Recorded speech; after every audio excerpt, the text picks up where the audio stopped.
Well, folks, welcome to one more edition of Politics and Rana. Egberto Will is your host. Thank you so kindly for being a part of the show. We're going to have a great show for you today, as usual. This is our last show for now out of Washington, D.C. We should be back in Houston on Monday. Thank you so kindly for dealing with some of the mishaps that we've had over this period. But as you know, when you're going mobile, sometimes you get into some issues. Thank you so kindly again. Bridge MCP, welcome aboard AVQ. Michael Rutten, thank you guys all for being here. We are going to have a great show. Hey, think about this, folks. Think about this. For a long time, we've had those people on the right trying to tell us something very important. Oh, we should go ahead and follow the Sweden model. The Sweden model. Let's have herd immunity. Herd immunity will work. And if we just protect the older people and make sure that everybody who possibly could get infected, let them get infected. Well, guess what Sweden has realized? Sweden has just realized that, oh my God, we've made a big mistake. They've been kind of queuing that for some time now, but they are officially saying now,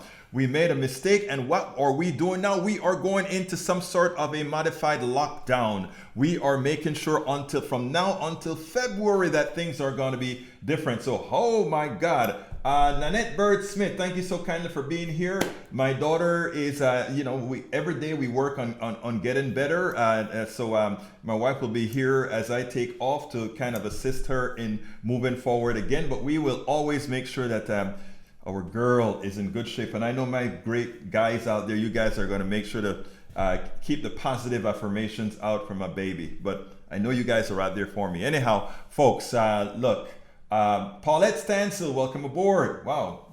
I like those hand claps. I like those hand claps. Anyhow, yeah. So the model that Sweden thought they were following was one that said the following. They said, we are going to allow the infection to run rampant. The infection to run rampant. Because what's going to happen is if enough people get this infection, they would have immunity to this disease. But people forgot one immunological thing that they have no answers for. Numero uno.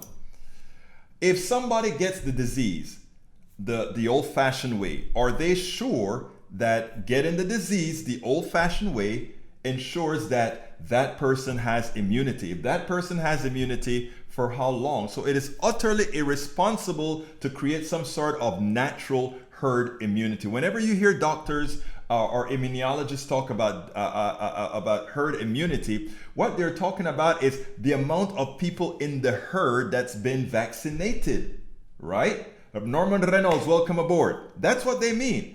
And having been vaccinated, assume that they are of good certainty that that vaccinated population is really immune to the disease. By having this faux pas herd immunity, you don't know if those who have been infected really have developed true immunity, and if they have developed true immunity, for how long? We don't know that.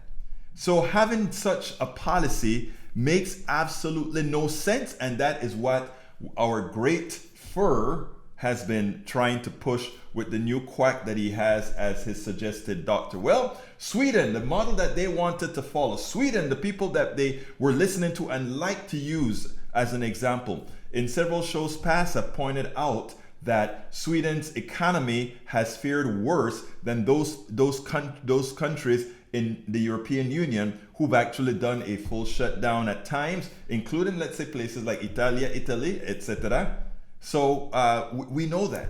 And that is what's so important, that we have ineptitude in policy making. Now what we have is the president trying to overturn the election. But I'll tell you what, let's go ahead and go into the show and start talking about what it's going to be. Today I'm going to have somebody that I played a while back. A lot of you that are here today probably haven't heard him before, but this will be second playing of this Mauro Guillen. Mauro Guillen on 2030. Democrats must engage Trump now. Journalist slams Jim Crow GOP.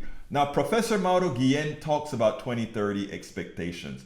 Representative urges Democrats to engage journalists out GOP Jim Crow. Okay. So the three topics. The first tape that we're going to show here is the one with Eugene Robinson.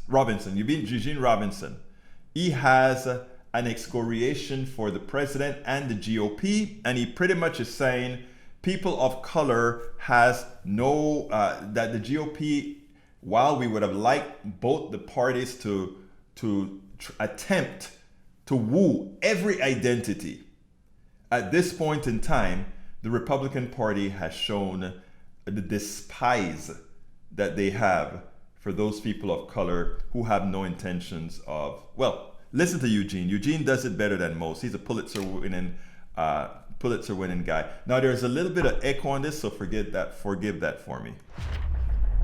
I have never seen this columnist like this before, Eugene Robinson. Eugene Robinson, however, was so right in what he's talking about. What Donald Trump and his cabal, the Republicans throughout this country, are attempting to do is the reinstitution of Jim Crow in the way they're actually attacking the electoral process in this country, the way they're attacking cities, the way they're attacking areas with predominantly people of color, with predominantly black folk, Latino, etc. Listen to what Robinson had to say. He said it in the most concise fashion.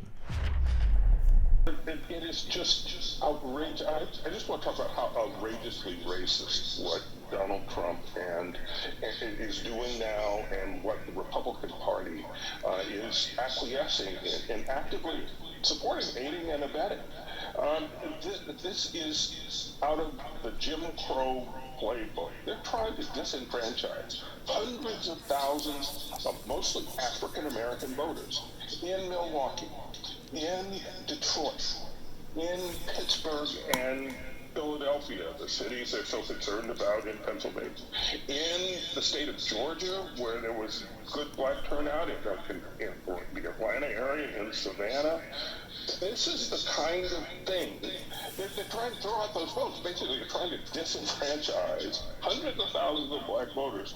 And look, Donald Trump is a racist is not, breaking news. But the fact that the Republican Party, in its entirety, with a few exceptions, like Secretary of State Raffensperger, the Republican Party is going along with this and acquiescing and saying, oh, well, the president has every right to pursue every legal option, and refusing to stand up to this nakedly racist tactic and serious attempt to get black votes thrown out is just outrageous and disgusting and shameful, and it's something that we should not just look past it. We should never forget, I think. I mean, maybe, I've always thought that it would be good for African Americans if both major parties really competed for our votes. It would be good for the community. And maybe some future Republican Party will do that. But these Republicans are abdicating the right to even pretend to do that anymore because of the way they're acting right now. It is just shameful. It is just shameful. And there's something profound that he said. Right now, he said, it would be great if there were two parties competing for the black vote, competing for the vote of any particular identity. Because what that does is that prevents any party from being able to take any particular identity, whether it be women, gays, blacks, Latinos, for granted. But at this point, Gene is absolutely correct. The Republican Party presents a clear and present danger for people of color, clear and present danger for women, a clear and present danger for anyone who doesn't conform. And if you doubt it, just remember what Lindsey Graham said a few times, several times he's said it, and where he said it is okay to be black or whatever in Georgia in the South, as long as you are a conservative. Think about the messaging that this party is starting to put out there. The messaging that this party is all about. What this party, the Republican Party, represents in today's America. A clear and present danger for most. And if you doubt the reason why they continue to be a minority party, unable to win the popular vote, that's the reason. That is exactly the reason why they are unable to win the popular vote. But again, because America is really not a democracy, because of the constitutional aberration, that's not important because they can still win. But the chances are dwindling over and over again. It's not a possibility that it's going to last forever, as not only our demographics, but the intellect of the average American citizen, who allow themselves to, of course, goes up. Anyhow, as you know, right now, Donald Trump is trying to find all kinds of ways to see if he can force a Senate legislature here to send an alternate set of electors to put him in the office, even though he has lost the vote. I mean, it's foolhardy, but he has a tendency to believe it could work. Look, it won't work. Biden will be the next president. What is working, however, is the more he keeps this up, the more the people on the right, as I think I spoke to Norman Reynolds about this a few days ago, I believe, is they have the feeling that there is still hope. They believe that there's still hope that their Führer could win.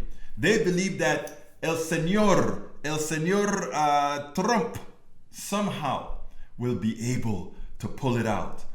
And as he continues to go back and forth, the legitimacy of the race to those people, look, the vast majority, 80 million of us, know for a fact that the race was just fine.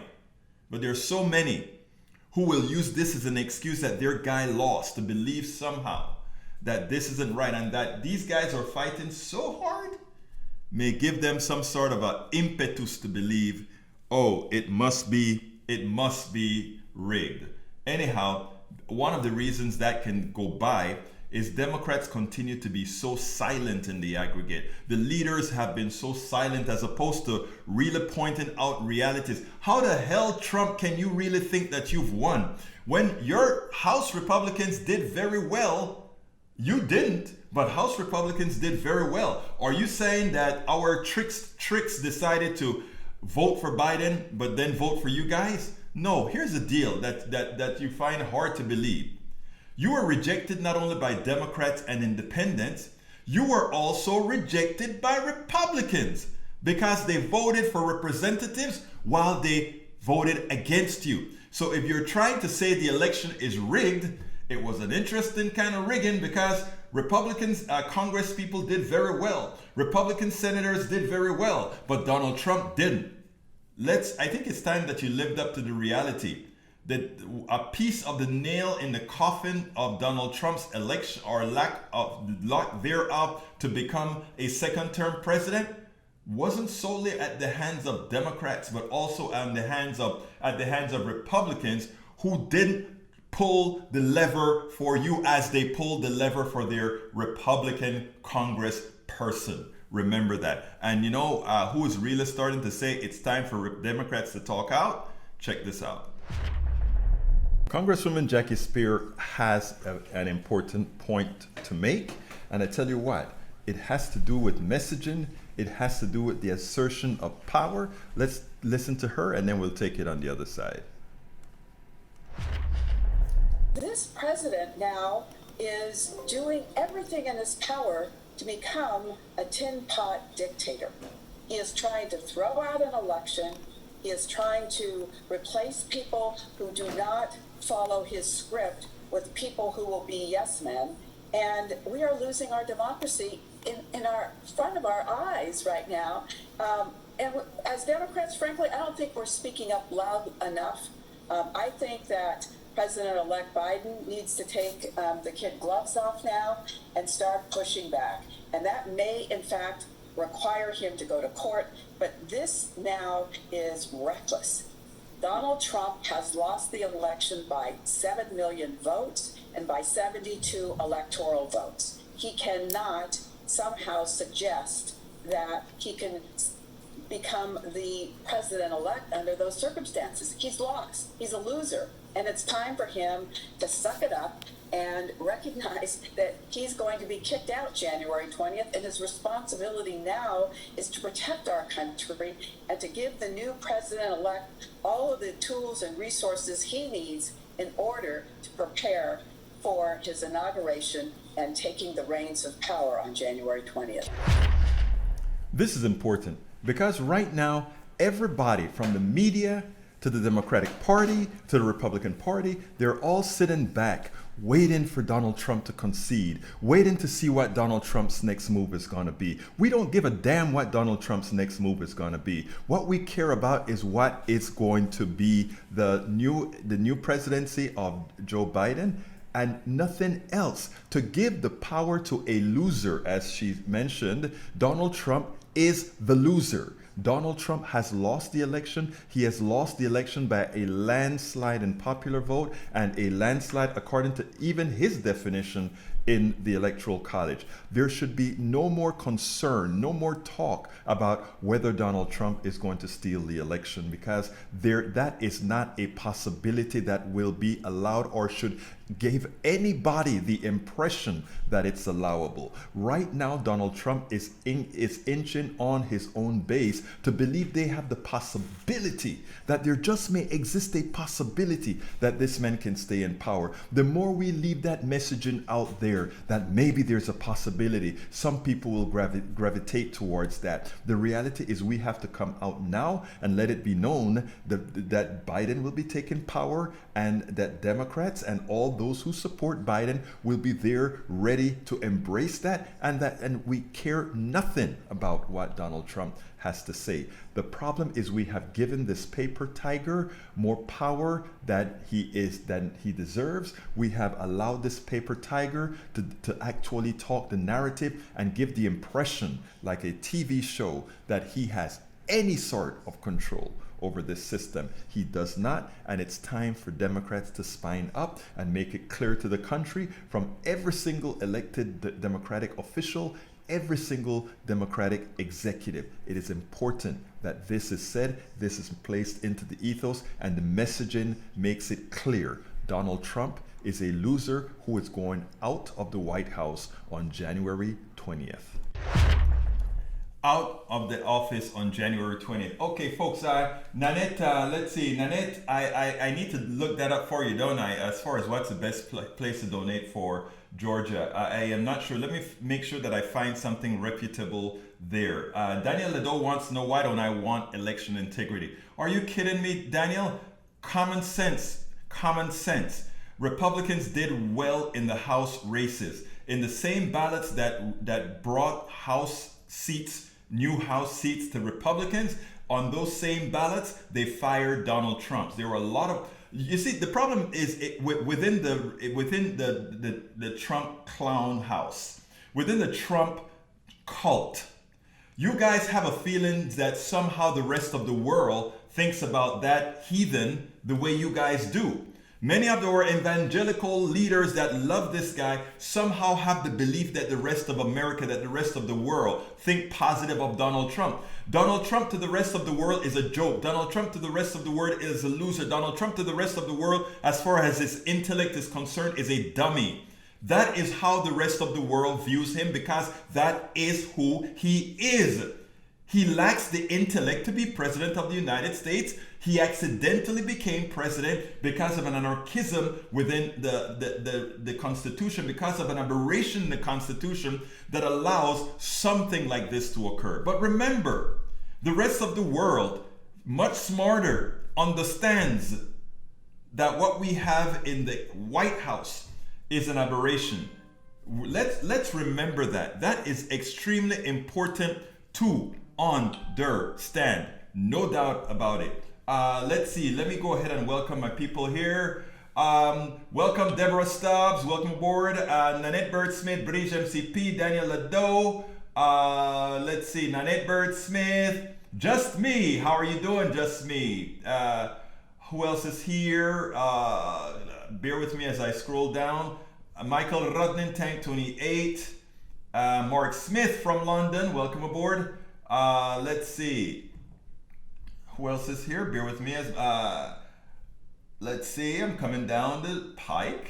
Oh, of course, Norman Reynolds, and there's Paulette Stansel, and AVQ. Anyway, thank you guys for all being here. Daniel Ledo just comes back at me and he says, I think Egberto is having trouble distinguishing media propaganda and reality. Actually, no, we understand not only media propaganda, but we also understand, and welcome aboard Spain, we also understand that Donald Trump is a crook. We also understand that Donald Trump, for all those who believe in Donald Trump, he has done a great job in convincing you. It's our job to try to remove that cancer, and we will eventually do it, because the thing about Donald Trump, he's very good at putting his foot in his mouth. The problem is when people have put their vested interest in somebody like him, it takes them a while before they can get up the courage to say, I erred, I made a mistake, forgive me, I've seen the light. Donald Trump is an evil being. Donald Trump is a fraud. Donald Trump got exactly what he deserved, as he's going to lose this election by 7 to 8 million votes.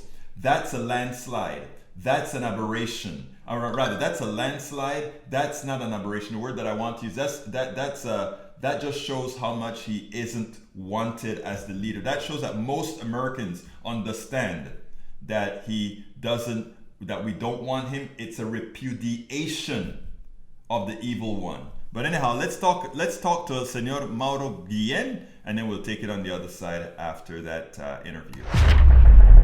Welcome to one more edition of Politics Done Right. I'm Egberto Willies, your host. I'm here with Mauro F. Guillen. He's a Spanish-American sociologist, political economist, management educator, Zanman professor at the Wharton School of the University of Pennsylvania, and director of Penn Lauder Center for International Business Education and Research. He was the Anthony L. Davis Director of the Joseph H. Lauder Institute of Management at International Studies from 2007 to 2019. Guillen graduated in 1987 from the University of Oviedo in his native Spain with a BA degree in political economy and business management. He came to the United States in 1987 to pursue a PhD in sociology sponsored by the Bank of Spain and the Fulbright program. He graduated from Yale, Ivy League University in 1992. Professor Guillen is the author of the new book that everyone must get, 2030, How Today's Biggest Trends Will Collide and Reshape the Future of Everything. Professor Guillen, welcome to Politics Done Right. Thank you so much, Egberto, for having me. I'm very happy to be here. Well, look, when I got your info, I said, this is right in line with a lot of what we cover here on Politics Done Right. And I really wanted to pick your brain because you are one of those forward thinkers, something that is dearly missing, not only here in the United States, but throughout the world. I want to start with first with an article that I read, somebody that wrote about your book, and I want to read the first paragraph. It says, some crises are clear turning points in history. Disruptions like the Black Death of the 1300s or the Great Depression of the 1930s, where everything before is swept aside and a new order emerges. But coronavirus pandemic, that is not one of those times, argues Wharton professor Mauro Guillen, author of the book we just mentioned, 2030, How Today's Biggest Trends Will Collide and Reshape the Future of Everything. Please explain that to me, because I let me tell you, that is sort of anathema to me, right? When I saw the pandemic, I really said history would have changed, and whereas you don't think it's as bad as the Depression or would be as driven as the Depression, please give me the reason why you don't think it would be that absolute. So, Egberto, you're absolutely correct in that some of your listeners may be wondering, how is this different from what happened 100 years ago with the influenza pandemic or the Great Depression and so on and so forth? And the key difference is that this time around, what we're seeing is, for the most part, an acceleration of pre-existing trends, okay? So e-commerce wasn't something that we invented in the last 5 months, but the pandemic has accelerated that, okay? Remote work, that's something also that we were already experimenting with, but the pandemic made it go through the roof, okay, in terms of how many workers here in the United States are now working from home. And I guess you and I are among them. And then the other big thing is that it also accelerates some longer term trends. Like think about population aging, right? Very soon we're going to have more grandparents than grandchildren. That makes a big difference.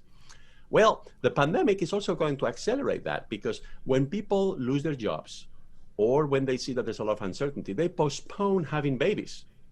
And as they postpone having babies, and perhaps in some cases they never have them, then the population also grows older much faster. So acceleration of trends. So in other words, the future is going to arrive much sooner as a result of this pandemic. That's the whole point.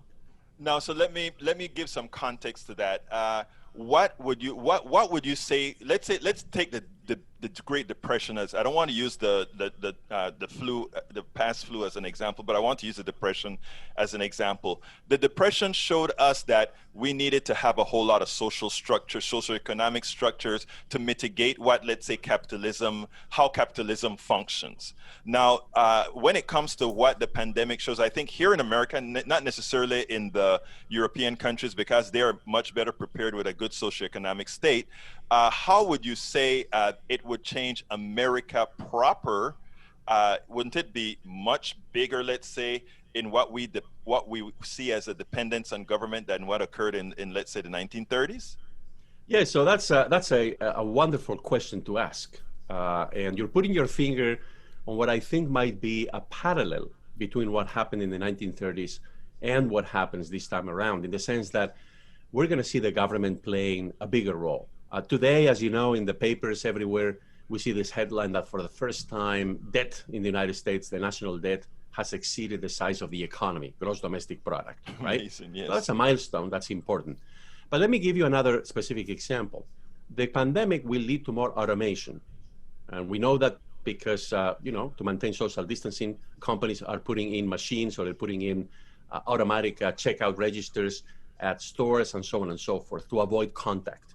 Okay, as a result of that, then maybe we will have more technological unemployment.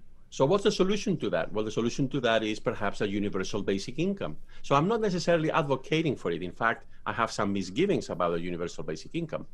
But unlike before the pandemic, now the discussion, the debate about a universal basic income paid by the government to every citizen is now part of the mainstream. It's no longer something that only radical people would propose.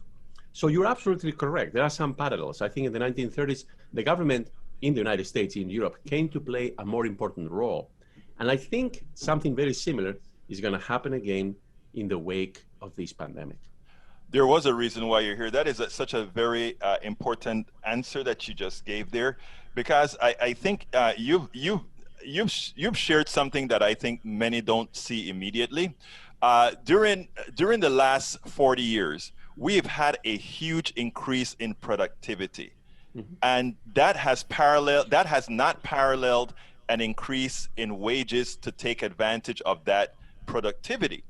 Now you're talking about automation, further automation, trucks driving themselves, factories even more automated. That means even a much greater increase in productivity, which means if it doesn't go to the people, again, it yet plays into the income disparity, wealth disparity in the country. I think you're acknowledging, or you're stating that in effect, society is going to have to change. Now, how in the type of mentality, in a capitalist mentality that permeates the United States more so than Europe or any other country in the world, how are we going to make it possible to change the psyche, not only of the pure capitalists in this country, but let's say of the people in the country who have come to believe that only this model works? Well, I think, let me make three very quick points about this. And again, I think this is a very important question that I think all of us should be asking ourselves right now. So number one, we were in a crisis here in this country 12 years ago, and the crisis originated from the financial sector, if you remember.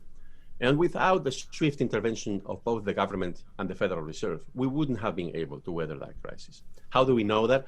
Well, look, in Europe, the crisis, if you remember, lasted longer and was deeper. And the reason was that the governments in Europe and the central bank didn't intervene as strongly, as swiftly. Okay, so that's the first point. The second point I think that is really important is, of course, everything is subject to politics, right? And we have two camps here in the United States. One of them, most of the time, but not always, is in favor of reducing the size of the government.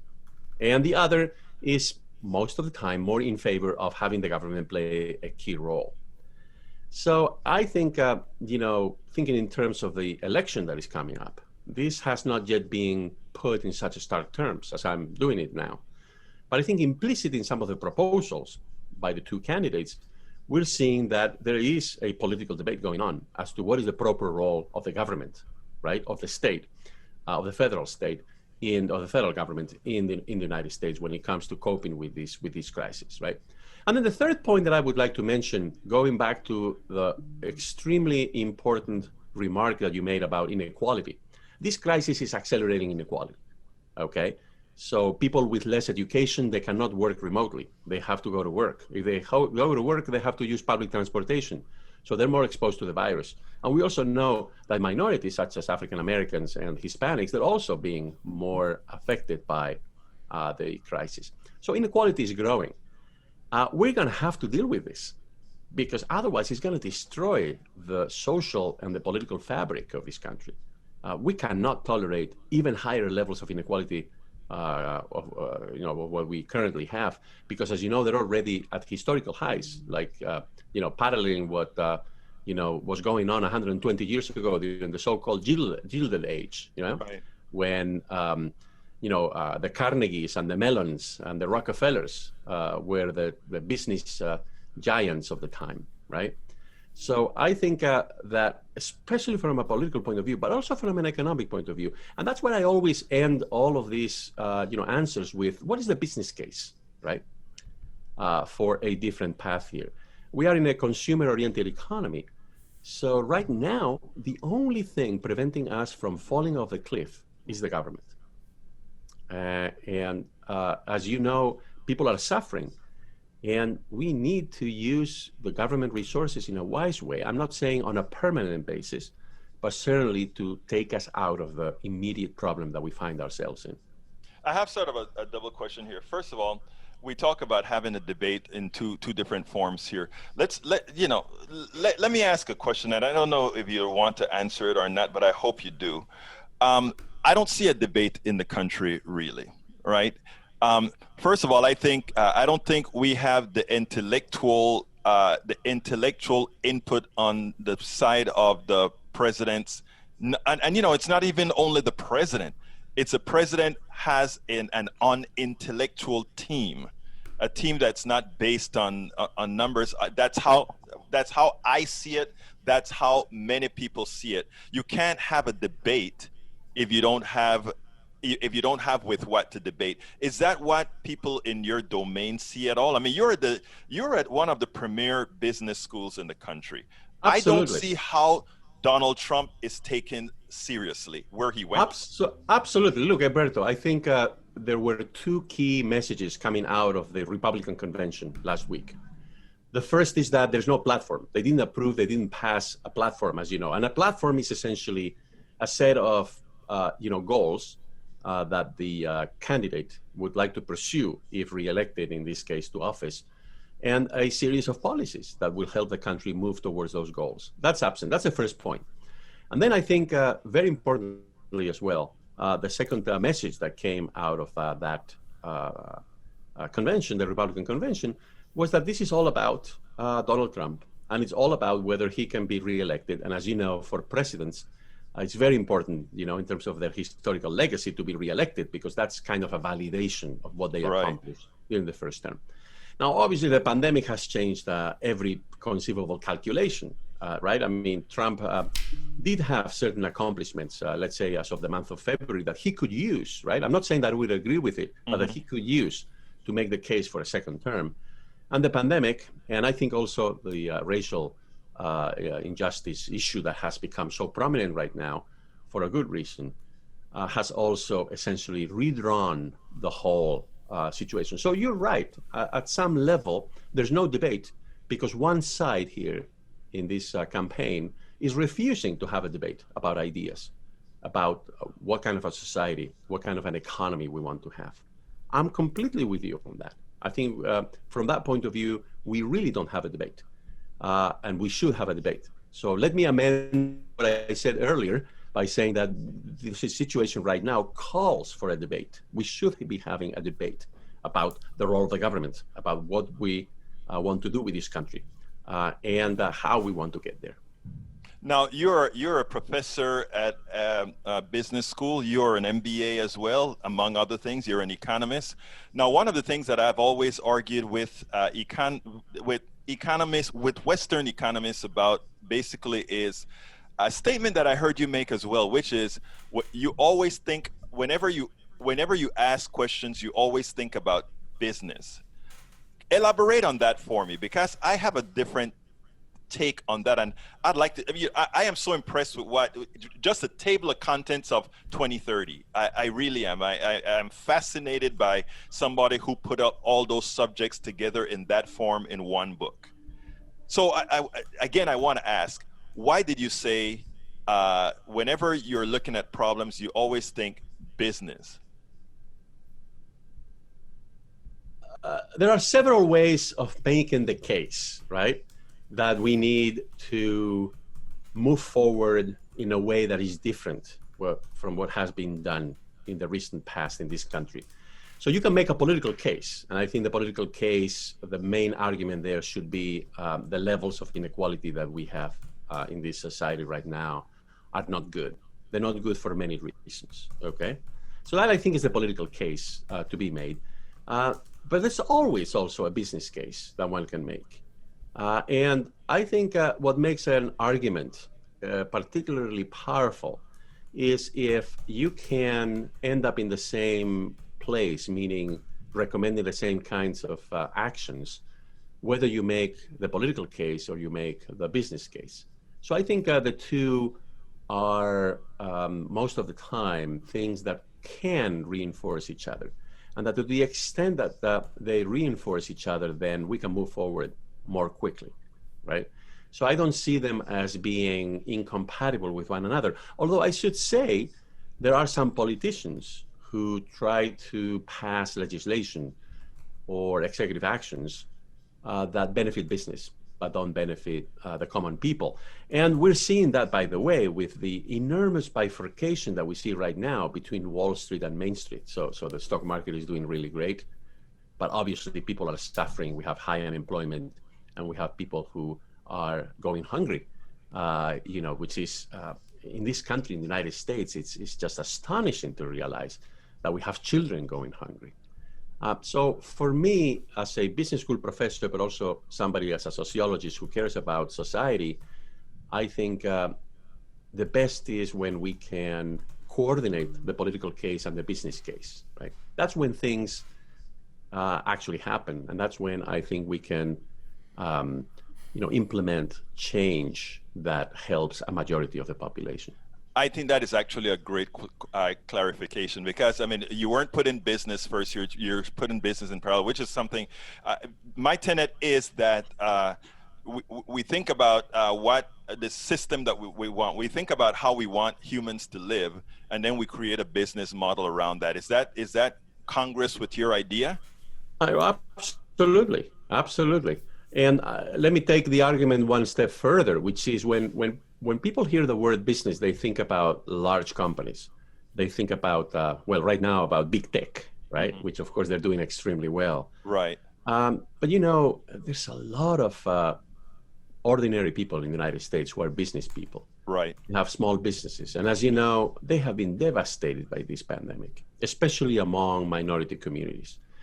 So I think the business case at the end of the day should be something that benefits, obviously, not just the large corporations, but also all of those, in many cases, mom and pop, so-called mom and pop stores or shops. They are really the foundation of the economy. And they exist in the service sector, in the manufacturing sector, and also in agriculture. And that's what we need to nurture, right? So that's, I think, a very, very important reminder, which is that think about business as including all of these people who are Excellent. engaged in business. And of course, they're employees, right? And at the end of the day, we're all employees, or most of us are employees of some kind of a business, sometimes large, sometimes small. But our own welfare as employees and as consumers accordingly depends on those businesses doing well. Excellent. Okay. That's a kind of answer I think we should hear from a lot more MBAs when we're watching CNBC or MSNBC. It's the answer we never get. So, thank you for that. Now, Professor Guillen, what I want to do real quickly, though, because we're running on time, but I think, I like I told you about the table of contents, what I want to do is go through that table of contents real quickly for you to kind of give a synopsis of each of these, because I think they're going to, just that alone is going to be enlightening. The name of the book is 2030, How Today's Biggest Trends Will Collide and Reshape the Future of Everything. So why do we need to follow the babies? So follow the babies means if you want to figure out what the future is going to look like, think about the babies who are being born today. You see, a third of the consumers that the world is going to have by the year 2030 have already been born. So if you understand those babies, how well educated they may be, what kinds of jobs they may have, and so on and so forth, then that provides you with a window into the future. That's why I call that chapter Follow the Babies. A lead-in indicator. Exactly. All right. Gray is the new black. I thought there was something else. What are you talking about? So gray is the population above the age of 60. And Egberto, something really important is about to happen. I mentioned earlier, we're going to have more grandparents than grandchildren. For the first time in the US, also in Europe and in Japan and in China, the largest consumer group is going to be the population above age 60. Wow. And this is going to change everything. You see, there are many brands, for instance, that won't have certain kinds of products in their stores because they don't want people above the age of 60 to show up. They think that would be bad for their brand image. Right. All of that is going to have to change because gray is the new black, is the new fast-growing segment of the market. And remember, Egberto, this is good news. We're living longer and longer and longer. So this change is here with us to stay. And you know what? I know what this one is, but I want to see how you're going to say this. Keeping up with the Sings and the Wangs. So this is all about the middle class. Yes. Unfortunately, in Europe, here in the United States, the middle class is stagnant. For the last 100 years, all of us in the middle class have been trying to keep up with the Joneses. Right? That was the old saying. Yes. Well, from now on, the name of the game is let's keep up with the Chinese and the Indian middle classes. Yes. They're going to become the largest markets. And you see, there's something really important about which country in the world has the largest consumer market, which is that the largest consumer market sets the rules of the game, right? Regulation, marketing, all of those things revolve around the largest market in the world. And within about 10 years or so, the Chinese consumer market will be the largest. And then 20 or 25 years after that, the Indian consumer market will become the largest. So we're going to have to learn how to live in that type of world. And there's nothing wrong with that, absolutely nothing. It's just different, right? It's just different. Yes. But we need to change our mindset because I think here in the United States, although both of us are immigrants, I think we have now learned to internalize that mindset. Of course. Is the mindset of the U.S. being number one. Right. Well, when it comes to consumption, we're not going to be number one after the year 2030. And that is something that we need to adjust to. And some people are having a hard time adjusting to it. Second sex, no more. Question mark, right? Yes. So this is the idea that women, as we all know, are making a lot of progress with their careers. More than half of college graduates in the U.S. now are women. Now, this is not to say that every woman in the United States or in the world is doing better. But we're seeing, for example, something really important, which is that a little bit before 2030, more than half of the wealth in the world will be owned by women. That's great. And Egberto, let me tell you, women are different than us. Yes. They make decisions in a different way. They are more risk averse on average. So if they have more money, I think that's going to change consumer markets. It's going to change financial markets. Interestingly, also with this pandemic, the countries led by women are doing much better than the countries led by men. Absolutely. And New Zealand is almost always proposed as the best example of that. Yes, yes, she is very good. And young. She's young and she's good. Cities drown first. So this is all about how we have misunderstood the potential problems that big cities have. You see, cities occupy 1% of the land in the world. They're home to about 55% of the population, and it's growing very quickly. Right. But they account for 80% of the carbon emissions. So even before this pandemic, cities were problematic because they tend to abuse the environment. Right. You see? And we need to rethink cities. We need to work towards a new urban environment, especially if we want to bring to an end the problem of climate change. More cell phones than toilets? So this is mostly about South Asia and Africa, you see, talking about priorities. People prefer to be connected 24/7 with a cell phone or with a mobile phone than to have a home, right, in which there's a connection to the sewer, and Right. therefore you can have a toilet. I think this speaks volumes, this chapter, about how interconnectivity has become the single most important thing that people want to have in life, with all of the positive and negative consequences, of course. Now, this is interesting because we've talked about the rent economy and a whole lot of other things before. You're talking about imagine no possessions. Right. So that's a verse in John Lennon's famous song, Imagine. Yes. And the idea here is that I actually believe, I'm a true believer in that the sharing economy may help us overcome the environmental crisis. And let me give you an example. According to the US Department of Agriculture, we waste a third of the food here in the United States. We let it go bad in our refrigerators. We never use it. If we had a sharing platform that worked for everyone for food, we would, first of all, reduce carbon emissions, because the agricultural sector is the biggest part of the economy in terms of carbon emissions. But secondly, we would be able to feed every American. Remember, there's Right. a lot of children who go hungry to school, or these days they stay at home and they go hungry. This is unacceptable. So I think we should be sharing more, and that would include food, clothing, many other things. Now, more currencies than countries. Now, that one is a sort of I don't know. Tell me. So when people hear those words, more currencies than countries, they immediately think about Bitcoin. Right. And you see, I advance the argument in the book that I don't think we're going to see Bitcoin become a leading currency in the world, because governments don't like it. They see it as a competitor.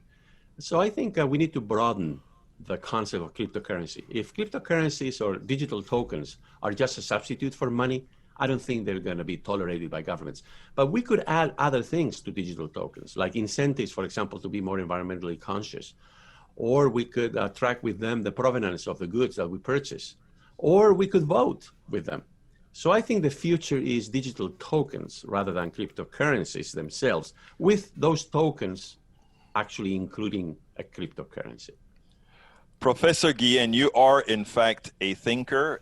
Not only that, but you also think outside of the box. I have been very impressed. There are not very many MBAs that impress me at all. I've been very impressed with you, Professor. Thank you so kindly for having been with Politics Done Right. But before I close, I want to ask you to tell us something that you wished I had asked you that you want to get out there in the ethos. I think perhaps the question that I always like to answer, Egberto, and that you've asked me like really important questions is, what am I supposed to do? Okay, so all of these things are changing. Okay, the year 2030 will be very different from what we experience as life today. And my advice to that, which is in the last few pages in the book, is, look, in the midst of all of this change, never make a decision that is irreversible. Okay? So don't succumb to the extremes of not doing anything or changing everything all at once. Okay, you have to find a happy medium. And that happy medium should be guided by the principle that you should never, never, ever close the doors behind you. You should always make sure that whatever decision you make, you can reverse it. Because in the midst of so much change, maybe the assumptions that you made while you were making that decision will be correct today, but wrong tomorrow. The name of the book, 2030, How Today's Biggest Trends Will Collide and Reshape the Future of Everything. Professor Mauro Guillen, thank you so kindly for having been on Politics Done Right. Egberto, thank you so much for having me. It's truly a pleasure. Okay, folks, I hope you enjoyed that. Please do remember that we do need your support to keep these programs on. And let me go ahead and provide you. You see that book on the screen? It's worth it. How to Talk to Your Right-Wing Relatives, Friends, and Neighbors. Please consider going to Amazon and get that book. I'm going to put the direct link in there as well. If you take a look at the screen, you'll see that we, let me go ahead and put that in first of all. You'll see I have new book. There it is. It's worth it. That's the book that we have there. Those of you who are on YouTube, please become a member of our posse by just clicking on that link that says join. So join our posse right now. And if you get on actually right now, I'll give you a shout out. But if you're not on YouTube right now watching us, if you're on Periscope or Twitch or Facebook, you can simply go to this following link, which is politicsdoneright.com/YouTube, politicsdoneright.com/YouTube, and that way you can actually get onto become a part of our YouTube posse. We also enjoy having our patrons. There are many people who support us via this particular network, which is called Patreon, and here's the link to it, politicsdoneright.com/Patreon, politicsdoneright.com/PATREON. Alternatively, you can support us via PayPal, which is politicsdoneright.com/PayPal, politicsdoneright.com/PayPal. Thank you for having been a patron for quite a while with us, Michael Rudden. You are an asset to Politics Done Right, like many that we have that come out here, participate, help us educate, help us, thank you so kindly for all that you all do. But again, if you're new on YouTube and haven't yet signed up, click that join button or click one of the links that we presented there, or go ahead and get one of our books. As I See It, Class Warfare, The Only Resort to Right-Wing Doom is one of my books that you'll find at Amazon, as well as It's Worth It, How to Talk to Your Right-Wing Relatives, Friends, and Neighbors. Okay, let me kind of go through some of these things. Michael Rudden made a very important point about productivity that Professor Guillen talks about. We know that productivity is increasing, and as productivity increases, you need less employees. Either you need less employees or you have to have a large increase in consumption to create more demand, which gets more people employed. Now, creating all this demand, depending on the kind of demands that get created, can actually be devastating to the thank you for being a patron as well, my friend Bridge MCP. That's all right. All levels of patrons. I love all my folks. I don't care. Look, the thing about it is, as a family working together to get all this stuff done.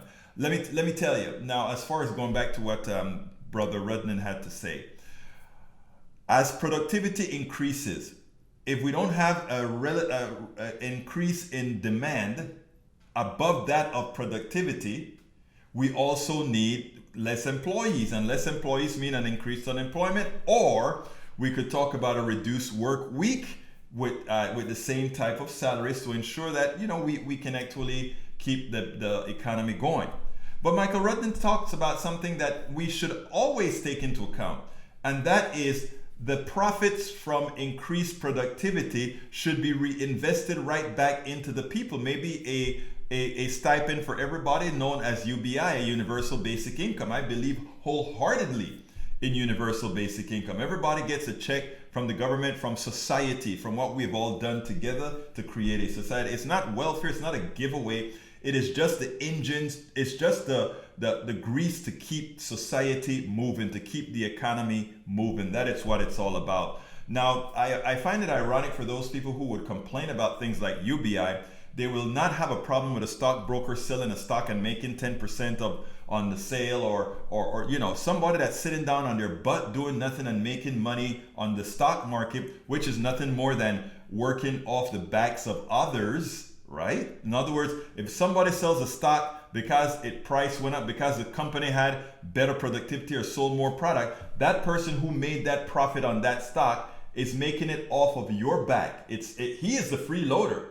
He is the freeloader. The stockbroker, the executives, they are the freeloaders in society. If you honestly look at what you have done for the money you have gotten, the biggest freeloaders are the millionaires who sit down and have other people do the work. Those are the freeloaders in society.